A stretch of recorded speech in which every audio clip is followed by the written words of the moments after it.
Alright, we're coming towards Lincoln, Illinois. I decided to torture myself and take 121 down to Decatur. I gotta get fuel down there. It's about 34 miles to the Loves where I'm gonna fuel up at.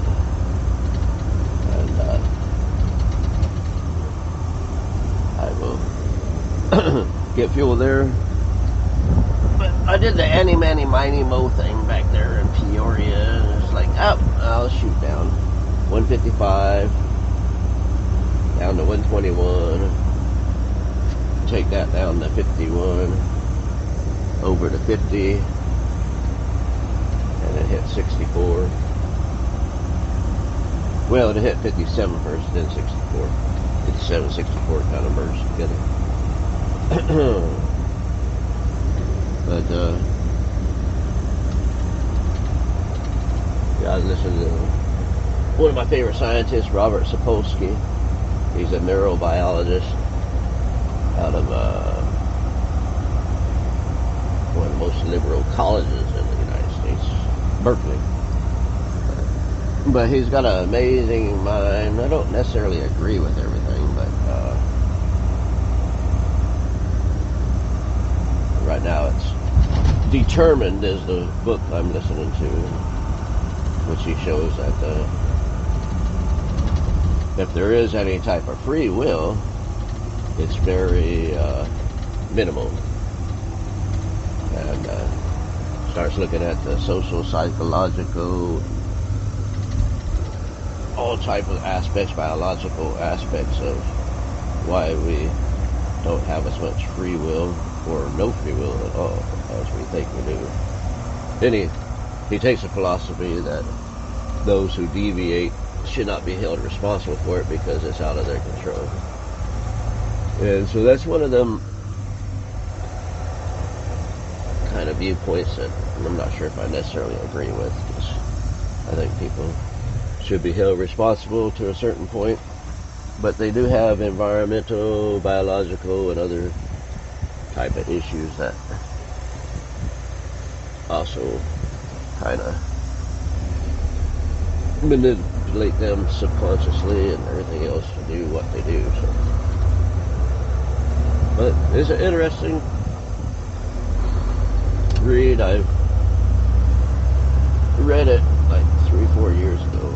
Right now it's on audiobook, so I'm listening to it now. So, but the favorite book I have of his is Behave, and it shows behavior from a biological, neurobiological perspective. Very interesting. But this here is Lincoln. I keep trying to say Nebraska, but Lincoln, Illinois. 121. And yeah, I'll take 121 south, and then when we hit the I-72 interstate down in Decatur, I'll go underneath that, and the Love's fuel stop will be on my left side. I always like that one because there's usually always, I haven't run there where they were out of spaces. They always had spaces, and I deliver there in Decatur quite a bit with the Caterpillar stuff. So instead of doing the Pilot, which is like a quarter mile away from the delivery, which is always packed and a lot of drama, I go to the Loves, which is 7 miles out of the way, but it's kind of worth it because it's kind of easy access, get fueled up, and I think I've ate there quite a few times. I can't remember. I think it's either a Hardee's or a Carl's Jr. I think it's Carl's Jr. We'll see when we get there.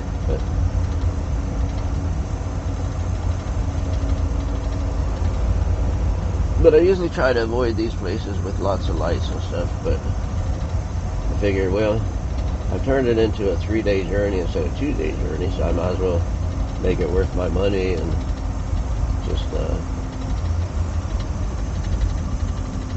run through town. That way you guys can see one of the regular towns of the United States, Illinois. Not that you've seen them before. No different from like Junction, Montrose, Delta, that kind of stuff. Just typical American crap. So. Same old, same old. Got all the different things here.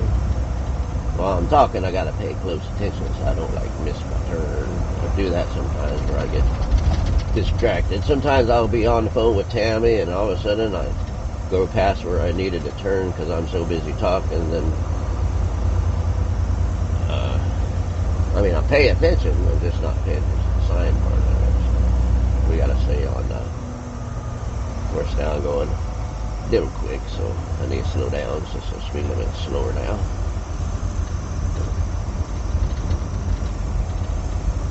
But yeah, up here we'll curve to the right, Keokuk Street. And I've come through here when it's really during the peak flow of traffic, like rush hour. And it's a little bit more of a pain in the butt, but still not really bad. But this is pretty good here. Kind of flow pretty good.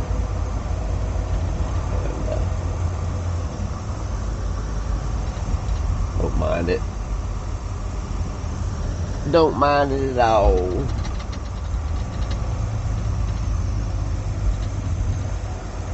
I always like getting off the interstate and going on the 2 lanes. Sometimes going through these little towns is a little bit of annoying, but better than dealing with 100 trucks. A bunch of people that have their feet up on their dash, watching movies, doing this, that, doing that, and everything but driving. Kind of gets old after a while. Get on these 2 lanes and there's less traffic. They do the same. If you, it's kind of hard to see, but to the right a little bit, there's a Corvette, old classic Corvette. Pretty cool looking thing. One of the early 60s models or something. I know it's an early model, just not sure what type.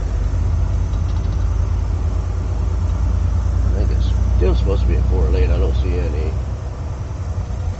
markings, but I gotta watch these tree limbs so I don't snap something. So I'm gonna make it into a 2-lane, I guess.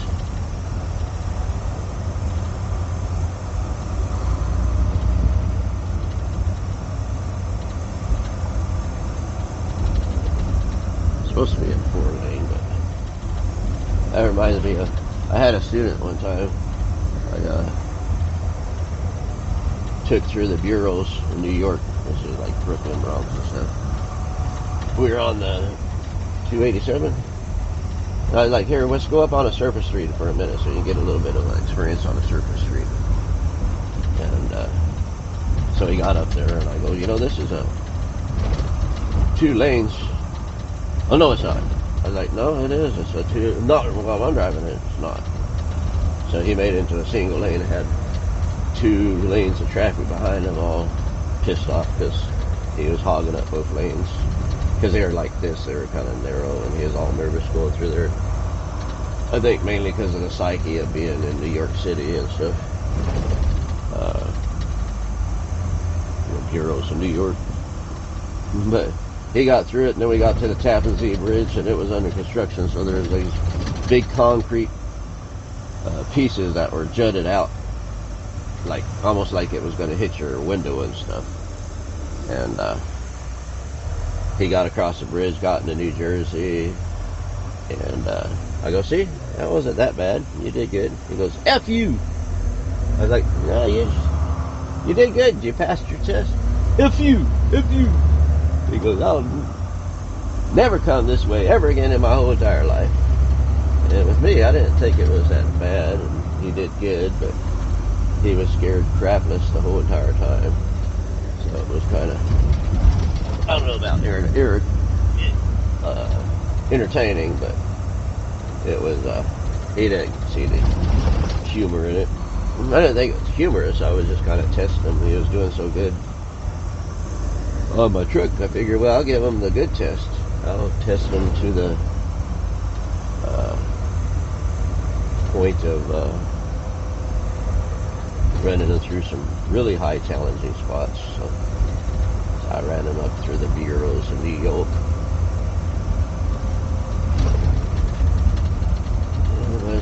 that a can? Yeah. I'm making sure it wasn't something that crushed my tires. We got some traffic behind me. I'm surprised they didn't come flying up to me to try to get in front of me.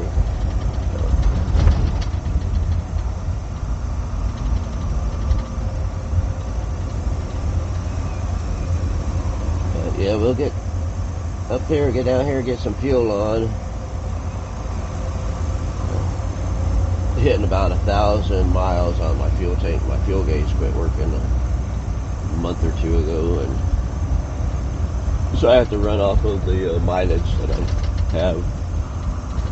And then if I get close, I'll take I didn't do it this morning, but I'll put a broomstick in the fuel tank and gauge it that way. See how much, whether I got like a quarter or half, that type of tank, and then judge it accordingly. But that's usually if I get close to like about 1,200 miles. Once I get to 1,300 miles, then I gotta watch it like a hawk, because I'm pretty much getting to a point where I'll be out of fuel pretty quick. So we'll see what happens. Hopefully this guy will be good jailbait. He wanted in front of me, ran the stop sign to make sure he's in front of me, so we'll see. But if I have good jailbait, wrong term, that's for girls who are young or shit. What do you call it? Bear bait. Not jailbait, but bear bait. If I have good bear bait, then I'll run what they're doing, hang back a little bit, so if I see a cop, I can back off and act like I wasn't going that speed. So. But not that I break the law or anything, but sometimes there's a little bit of a gray area. They call it I forgot what the doctrine's called on it. It's called the doctrine of expectation. I'll think of it, but it's pretty much where it's an accepted thing that 5 miles an hour over the speed limit in most areas is kind of like the accepted behavior on the highways, whatever. Some places it's like 9 miles over, and gosh, I can't think of the term, but some people argue that in court if they get a ticket that's like 5 miles an hour or less over, that's the expectation that people expect it. And it was kind of a legal podcast where they argued it, but I can't remember what the arguments were. It's been probably 2 years ago since I listened to it, so it's not so fresh. But duty of expectation, I think that's what it's called, the duty of expectation. But they're saying that you're deviant if you actually do the speed limit, but if you're performing to the expectation, you're doing 5 miles an hour over the actual posted speed limits, because that's where the law enforcement and others expect you to be driving is 5 miles over. But then you get the very draconian thinking folks that will do right at the exact speed limit thing. And then you get some that'll go like 3 or 4 miles under the speed limit. But like when I was training a truck drive years ago, at 88, when I was with a guy that was teaching me the ropes and stuff, he always said that on the open highway, generally acceptable to run about 8 miles an hour over the speed limit. But then when you go to the towns, he always suggests going like 3 miles an hour under the speed limit. But typically what I'll do in little towns is I'll go about 3 miles over the speed limit unless I see a cop, or if it's a reachway, then I'll do the exact speed limit. But then out on the highway, it just depends on what kind of bear bait I got in front of me as to what speed I'll go.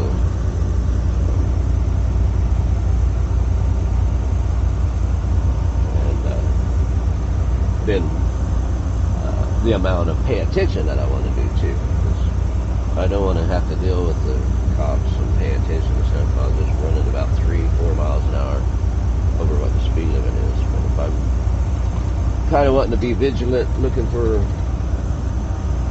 cops and having the bear bait like I do in front of me, then I'll run 65 and 55. I can't run any faster because this thing's governed at 55.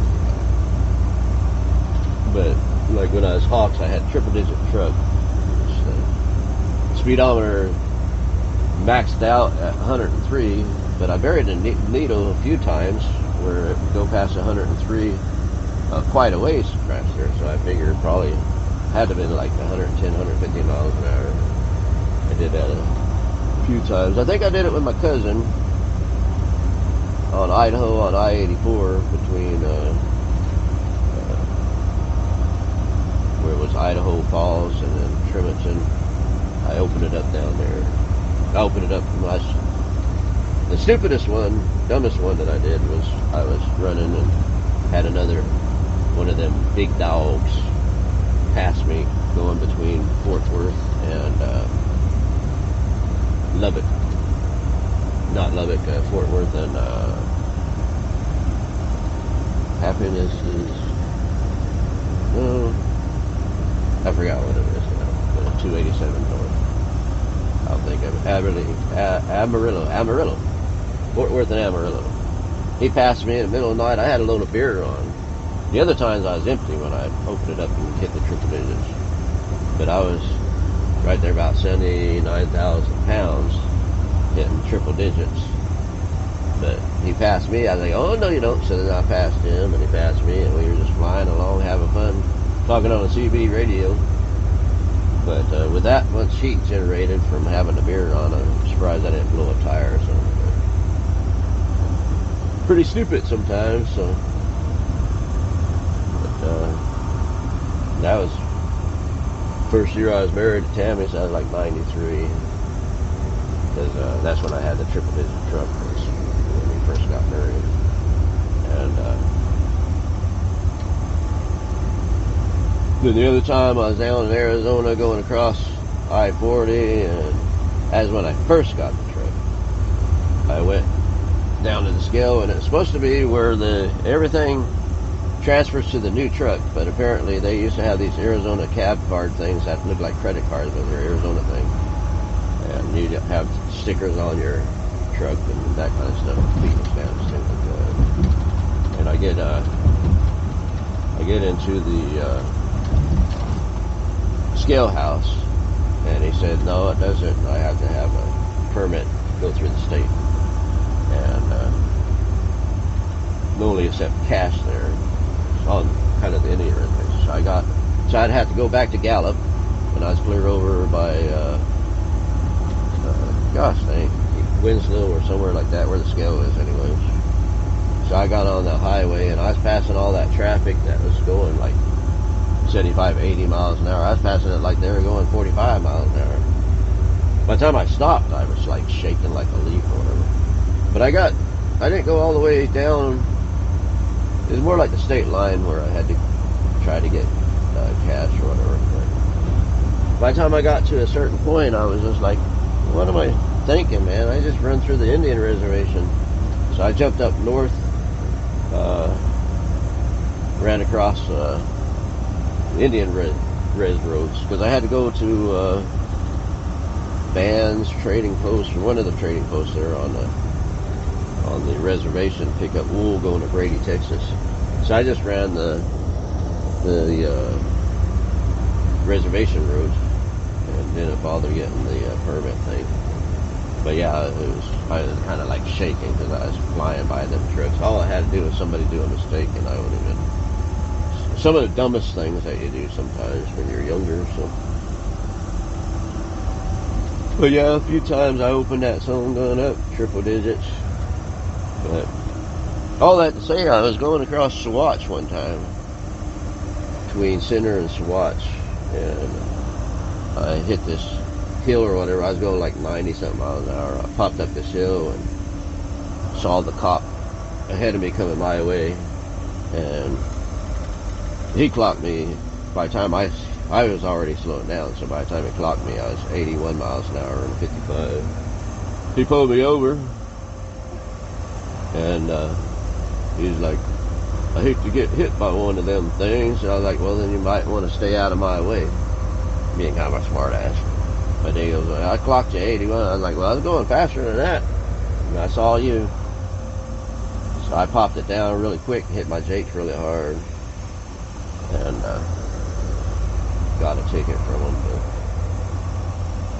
So yeah, I was young. I don't know about cocky. Not so much cocky, I just didn't give a shit. So. And didn't like being pulled over for transgressing the law. And then the son of a gun, he gave me that ticket. Then he turns around, and so I follow him. And he goes in this watch. And when I'm behind him, he's doing like 80 miles an hour. I'm behind him, following him to see how fast he's going to go. And he turns on the side road when he gets to there. So I slow down. I kind of stop to watch where he's going. And he goes to the house. It was probably his house. So he gives me a ticket for 81 miles an hour. And then he goes 80 miles an hour. I was like, you son of a gun. So... got a low bridge up here. I've run this road before, so I know I can make it. But you always got to check the bridges. 1311, and we're 13.6.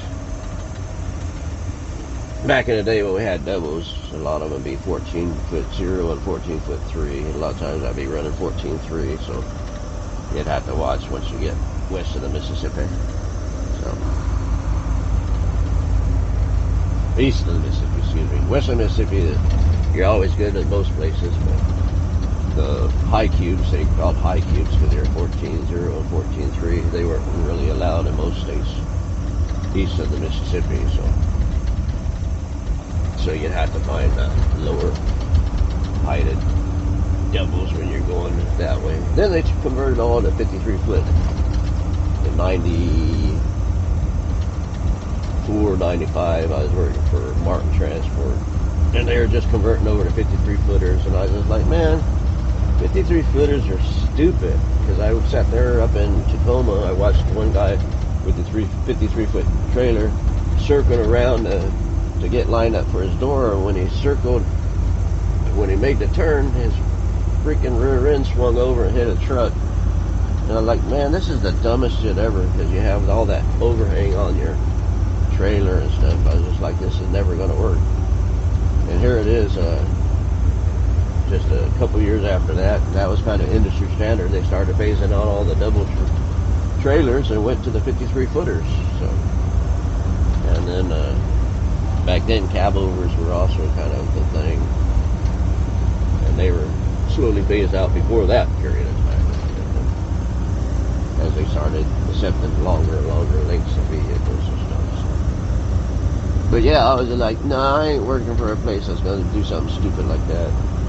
Freaking go to 53 foot trailers. They're freaking dangerous. So now they're like the industry standard. So go figure.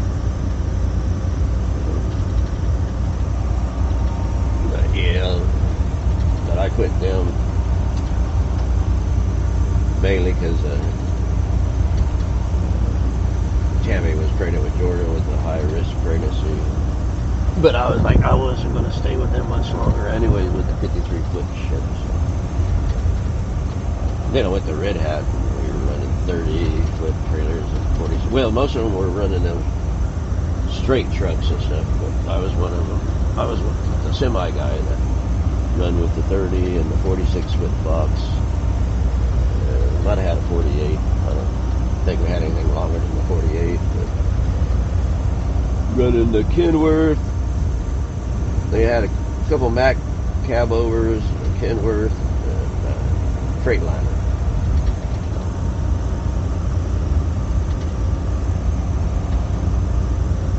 But yeah, it was pretty good. Not too bad. We went to Monument Oil and started hauling fuel. Like I said this morning on my videos.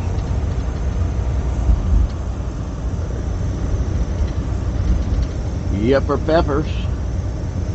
14 miles and I'll be to my nose truck stop. Right now I'm at 25 minutes.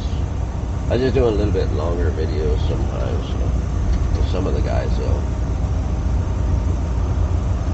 be bored and kind of want to watch that stuff. So I don't know about listening to my boliviating. Right now I got the microphone to my, it's a Samsung Earbud 3 or some kind of stuff like that, Pro 3 or some kind of weird thing like that. Kind of like Samsung's equivalent to the iPod 3.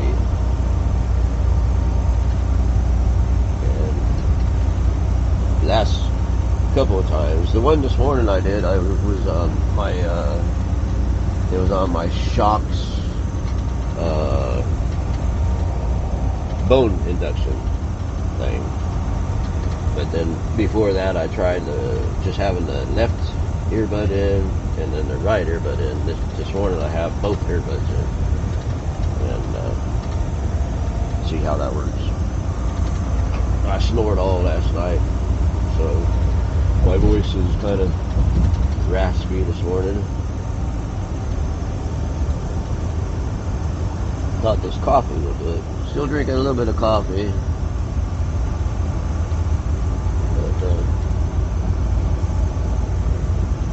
Yeah, I'll get up here, fuel up. We'll go and have something to eat inside because I have enough points. We'll eat at the fast food thing when I get enough points. They give me a few cents, three or so cents a mile. I mean, 3 or so cents per each gallon I fuel up and stuff. So when I build up enough points, I'll eat at the fast food joint. Like when we parked last night, I baked potatoes in the microwave and heated up some chili, and we poured chili on top of the potatoes and put sour cream on. I didn't have any cheese, so, well, I had sliced cheese, but we just went with the chili and the sour cream. That was pretty good. So. But I got a microwave, it's combo microwave oven and air fryer on the truck, so 99% of the time I just use it for the microwave part. So. And then I got a portable, it looked like a suitcase, a big giant fat suitcase, but I got a portable grill in my passenger side with a bunch of, I got mesquite and applewood barbecue briquettes and stuff, so we barbecue up stuff too. I got a little camp table I set up, or else I can put it on my little platform behind my cab, or even on the flatbed trailer, and barbecue stuff up.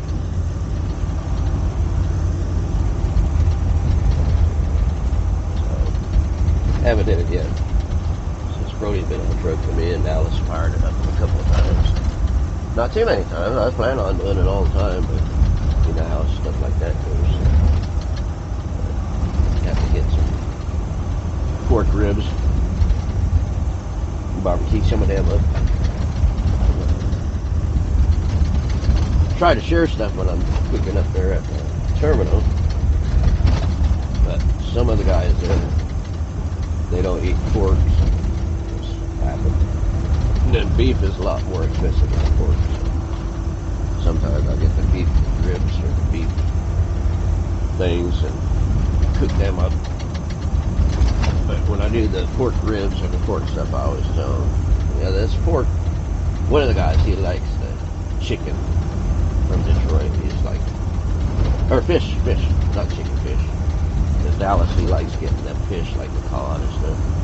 So one day we came in off of our run. He's like, you guys gonna have a fish fry? All excited, ready to have some more of that fish that, and Dallas cooked that stuff up. He didn't barbecue it though. He got this hand breaded fish stuff and then deep fried it in some oil and stuff. And that guy was all excited, ready for a fish fry. Like, oh man, you're gonna hate me right now, because what we got right now is pork. And he goes, oh no, that's cool, that's cool. I just was excited, thought you guys were gonna have another fish fry. So, okay.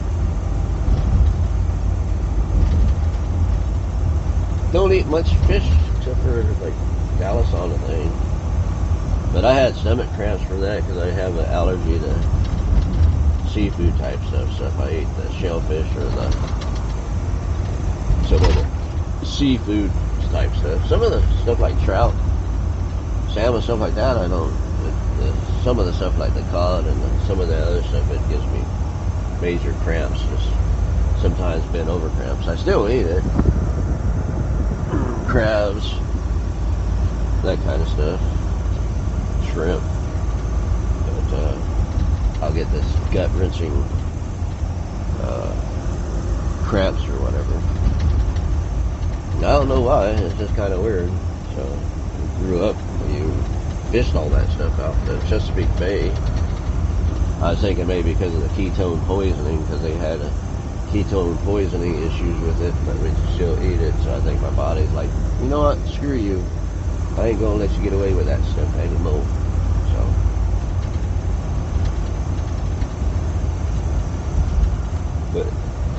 but yeah, Brian, he eats a lot of fish. That's part of his main diet, is the fish thing. He always tells me I should eat a lot more fish. So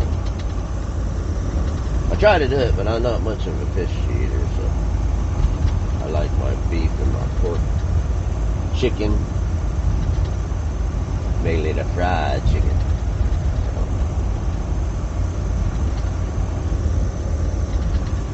But usually I buy that at the truck stops and the gas stations that have it rather than cook it myself. Because I like it when it's like deep fried, or like the Popeyes, Kentucky Fried, Churches, all them guys. But my most favorite one though is up north of Vermilion, South Dakota on 29. Little truck stop off on the right side, just north of that. I can't remember the town now, but it's like on US 18 going east and I-29. And I can't remember what the brand is. It's like crispy chicken or some kind of something chicken, but the way they have it with their batter, where it's just kind of like you can tap the side of it, it's real crispy. But that skin's really good and the meat's really tender and yummy, and so I go by there. I'm like, I gotta get my chicken, man. Gotta stop in and get my chicken. Top it off and have a cute little woman in there behind the counter, so gotta get my chicken while I do a little flirting. Put on that alligator charm. She's like, get the fuck out of here. Get your chicken, get the hell out of here. So, not very much of a charmer.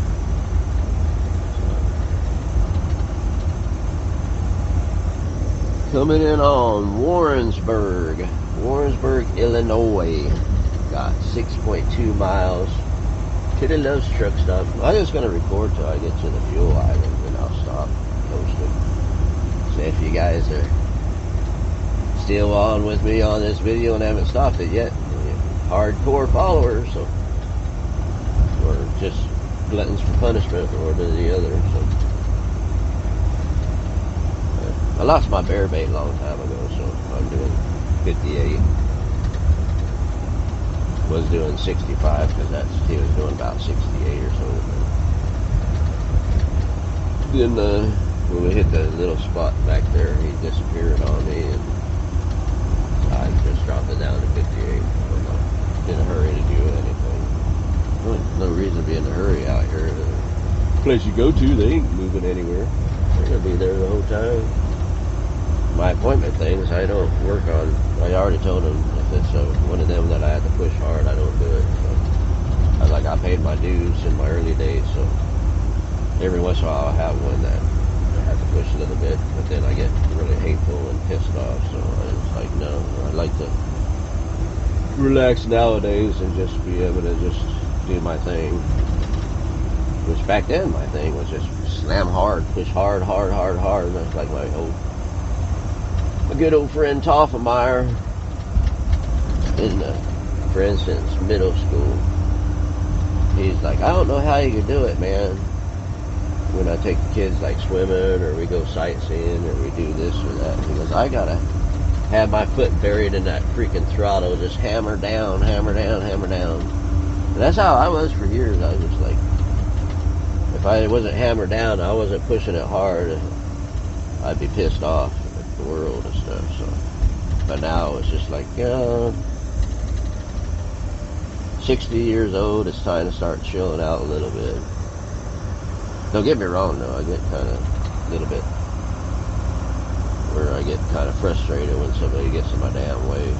But that's just because of my old school ways. Get the hell out of my way! What the hell are you doing? Come on, man! My grandma goes faster than that. So, that type of stuff, but that's just out of pure habit.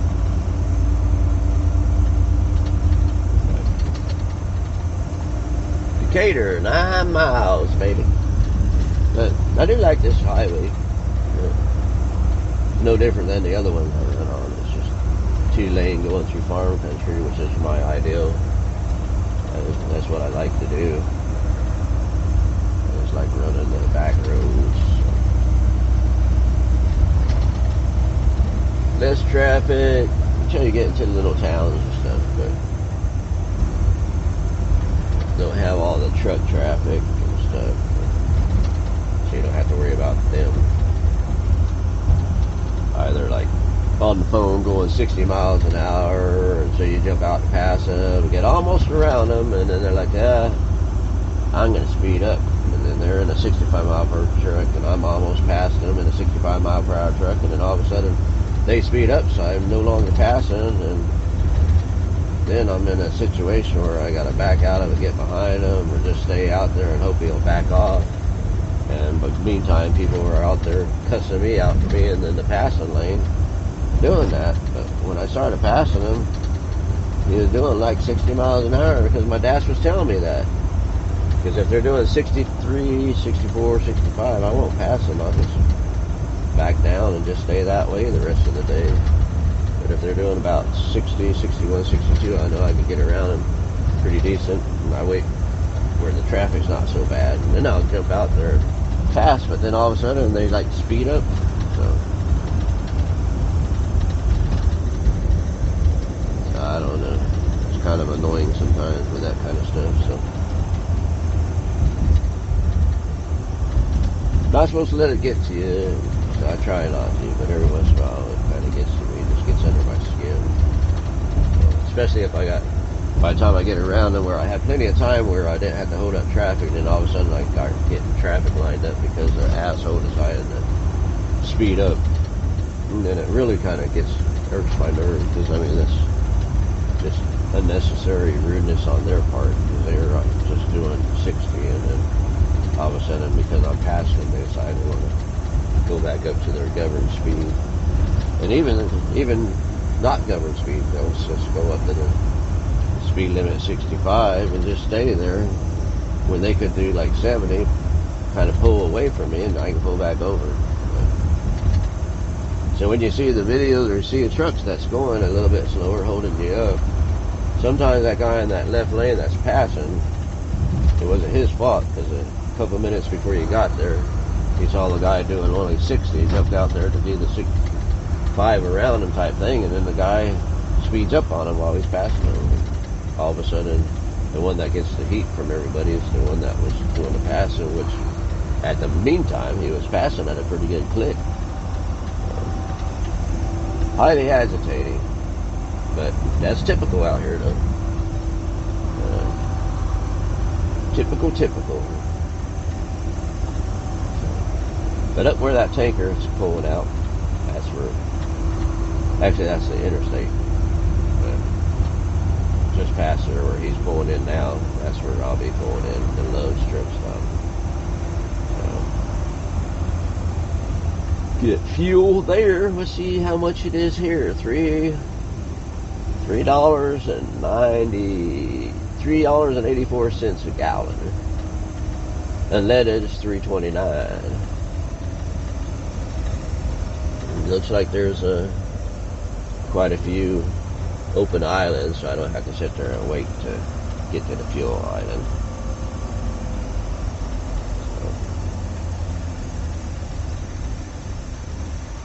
Wait for this guy. I was gonna go, but it looks like he's doing about 50. If he was going slower, I would go out there.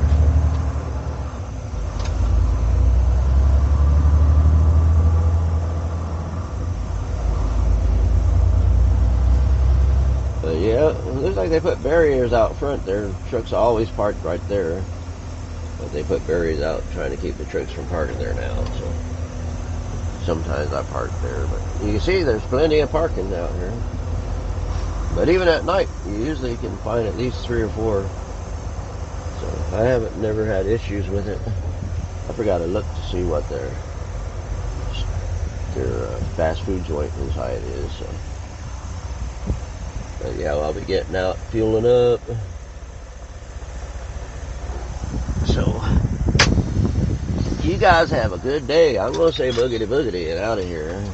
Hope you enjoyed the ride with my yakety yakety boliviating stuff. So, boogity boogity.